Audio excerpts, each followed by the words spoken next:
get rowdy and give a warm welcome.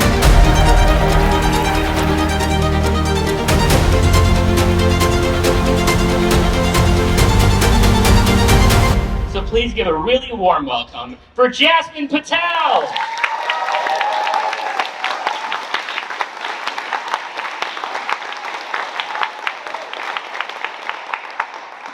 Hi. Okay, I'm just going to make sure you can hear me. All right.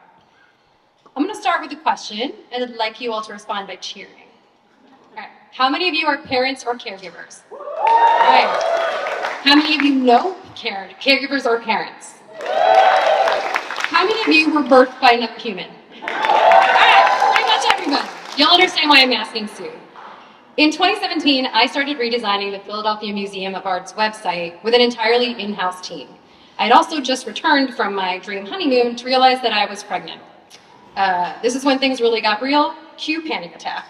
So today I'd like to share 5 things I learned about delivering babies and websites in a relatively same timeline in the hopes that it helps you or gives you just a laugh, if you're in a similar situation with your job or baby. Honestly, they're incredibly alike sometimes.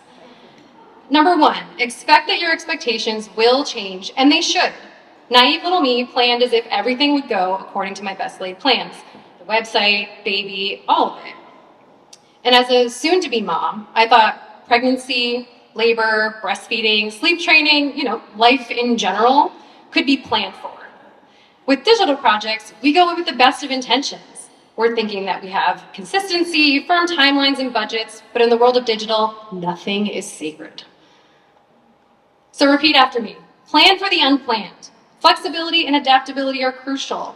So keep that ultimate goal in mind and prioritize what matters to you most. User research or sleep in the case of designers and parents. Number 2, research. Lots of it helps me feel mentally prepared and like I've got a bit of control. And come to find out, I don't really know much about babies.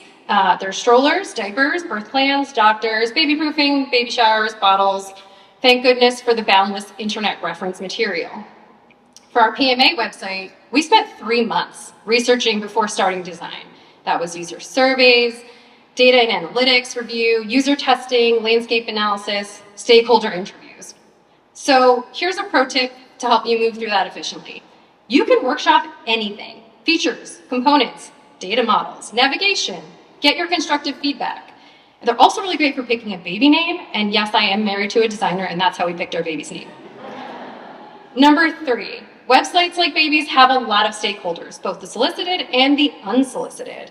As a project lead and caregiver, you have to wrangle them all. I was lucky to have a fantastic network of friends and family to get me through my pregnancy, but there was also, the random folks on the subway or in the grocery store that will give you advice about your child. At the PMA, we had 60 cross-functional stakeholders, our internal team, senior management, you name it. It was an exercise in expectation management unlike any other. So I suggest you define responsibilities clearly, early, and often. Get the feedback you want and then synthesize it where you feel it makes sense. Probably not the grocery store or subway, but that's just my recommendation. Number 4, in the ways of babies and projects, you have to approach it all iteratively because they're going to continue to grow and change. Nothing ever stays the same, and even though each change brings its own set of challenges, it's going to bring new learnings and joys too.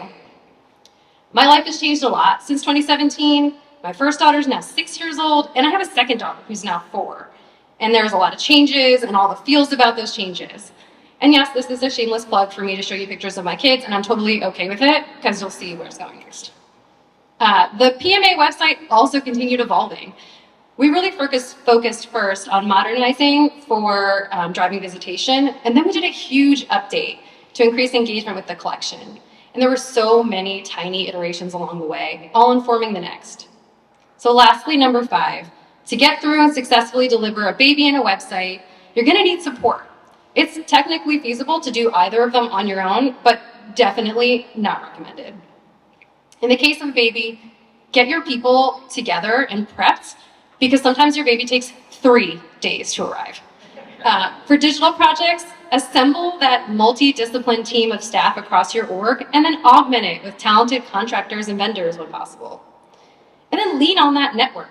Accept new people on your team, like the angel OB that saved me from a C-section 2 times, or the rockstar SEO, analytics consultants, management and content strategy vendors that we had at the PMA. They're necessary. Let them help you.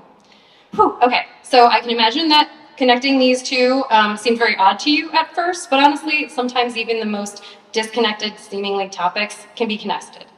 So I'm gonna urge you out on your next project, whether that's personal or professional, to embrace change. Do your research, hold those stakeholders close, iterate, iterate, iterate, and lean on your network. Thanks so much for indulging me in this topic, MCN. I'm Jasmine Patel. I'll be at the 4-in-1 sponsor table all week, so come talk to me about your websites, your babies, or both. Jasmine Patel, everybody!